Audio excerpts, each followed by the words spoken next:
সাধাৰণতে এনেকৈ ঘৰত সকলোৰে জুৱেলাৰী বেগ কিছুমান আহে। তেনেকৈ জুৱেলাৰী বেগবিলাক পৰিয়ে থাকে। কিছুমানে হয়তো খুচুৰা পইচা বা ATM কাৰ্ড, পান কাৰ্ড এইবিলাক লৈ পেলাই বেগৰ ভিতৰত ৰাখিব পাৰে।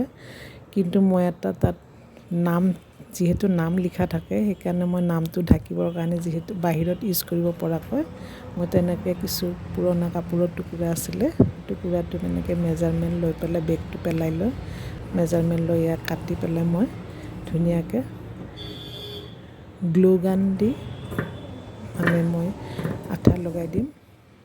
এনেদৰে কাটি ল'লোঁ।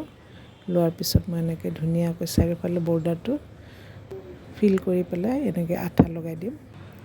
দিয়াৰ পিছত এনেকুৱা পুৰণা কিছু ৰিবন আছিলে, লেচ কিছুমান থাকে ঘৰতে পৰি, এয়া টুকুৰা কিছুমান মই এনেই ডিজাইন হিচাপে ইয়াতে লগাই দিলোঁ। ইমান ধুনীয়াকৈ বেগৰ নামখিনিও ঢাক গ'ল, বাহিৰত ইউজ কৰিব পৰা হৈ গ'ল। আপুনি ইয়াতে যিকোনো ATM কাৰ্ড, পান কাৰ্ড এনেকৈ ভৰাই ল'ব পাৰে পাৰ্চত, নতুবা আপুনি জুৱেলাৰীও কিছুমান ভৰাই থ'ব পাৰে। এয়া ধুনীয়া এটা বেগ তৈয়াৰ হৈ গ'ল। চাওকচোন কিমান ভাল লাগিছে।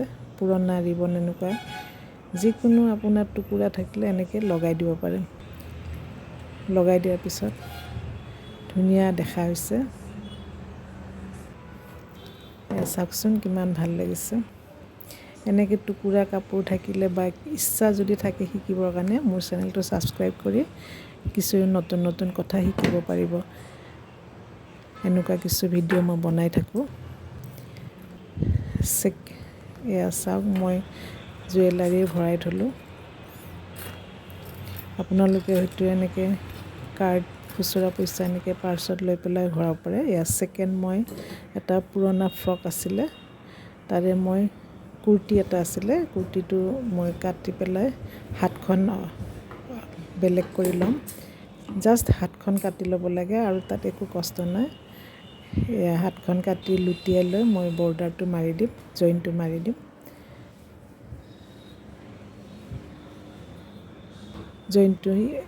এনেকৈ জইনটো মাৰি দিম আৰু একো কৰিব নালাগে।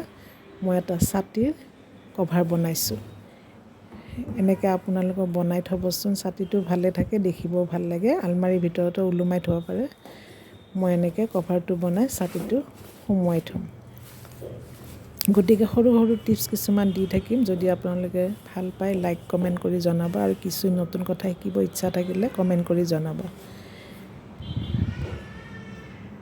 এয়া চাওক কিমান ধুনীয়া লাগিছে। একো কষ্টও নাই, জাষ্ট চিলাই এটা মাৰিব লাগে। কিমান ধুনীয়া লাগিছে। এটা কভাৰ হৈ গ'ল ছাতিৰ। থাৰ্ডটো মই এটা ফ্ৰক, বেবী ফ্ৰক, এই ফ্ৰকটো মই দুভাগ কৰিম। বগাখিনি মই ছাইড কৰি থৈ তলৰখিনিৰে এটা মই বেগৰ আকাৰ দিব বিচাৰিম। এনেকৈ মই কাটি ল'ম। কাটি লৈ মই মেজাৰমেণ্ট চাই লৈছোঁ। দুয়োফালে চিলাই কৰিব নালাগে, যিহেতু দুটা চাইডে ফ্ৰকৰ চিলাই থাকে, চিলাইটো নকৰিলেও হ'ব। জাষ্ট তলৰ চিলাইটো মাৰি দিছোঁ।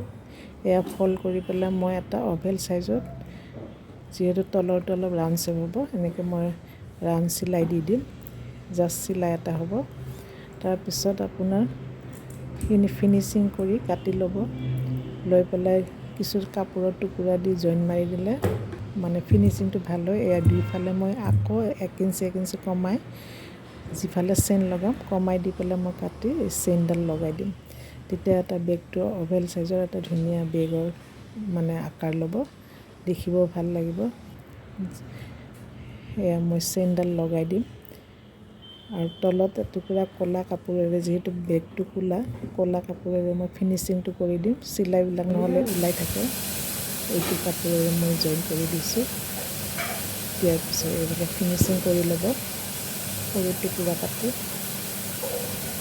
মই ফিনিচিং কৰি দিলোঁ। এতিয়া মই যিকোনো কাপোৰৰ টুকুৰা থাকিলে, লেচ কিছুমান থাকে ঘৰত পুৰণা, শাড়ীৰ হওক, কুৰ্তিৰ হওক, সেই লেচ মই লগাই দিলোঁ। ডিজাইন এটা হৈ গ'ল। আৰু সৰু সৰু গ্লাছৰ টুকুৰা আছিলে, সেয়া মই লগাই দিলোঁ। এটা ধুনীয়া বেগৰ ডিজাইন হৈ পৰিলে। বেগটো সঁচাকৈ ভাল লাগিছে। চাওকচোন, আপোনালোকৰ যদি ভাল লাগিছে নিশ্চয় লাইক কমেণ্ট কৰি জনাব, আৰু কিছু নতুন কথা শিকিব ইচ্ছা থাকিলে মোক কমেণ্ট কৰি জনাব, মই নিশ্চয় শিকাবলৈ আগ্ৰহী।